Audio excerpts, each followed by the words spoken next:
इसी दौरान लोक जनशक्ति पार्टी के कौमी सदर चिराग पासवान ने आज जेडीयू के कौमी सदर लल्लन सिंह के बयानात पर भी शदीद तनकीद की। चिराग पासवान ने कहा कि लल्लन सिंह बताएं कि नीतीश मॉडल क्या है।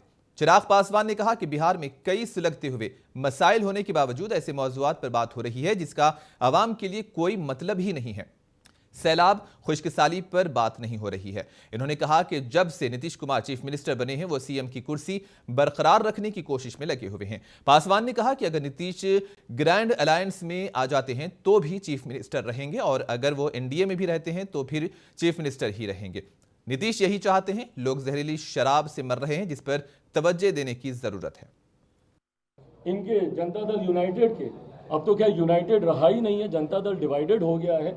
पर जनता दल यूनाइटेड के राष्ट्रीय अध्यक्ष क्या भाषा का इस्तेमाल करते थे मुख्यमंत्री नीतीश कुमार जी के लिए?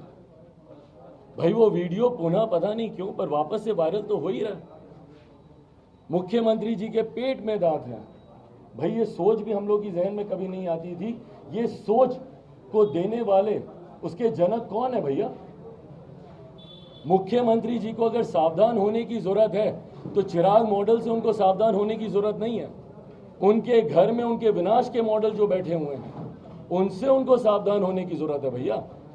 जो लोग आज आपके संरक्षक बनकर मुख्यमंत्री नीतीश कुमार जी की पैरवी में बातें कर रहे हैं, बढ़ा चढ़ाकर यही लोग हैं जिन्होंने मुख्यमंत्री जी की विकास की बातों के ऊपर सबसे ज्यादा कीचड़ उछालने का काम किया।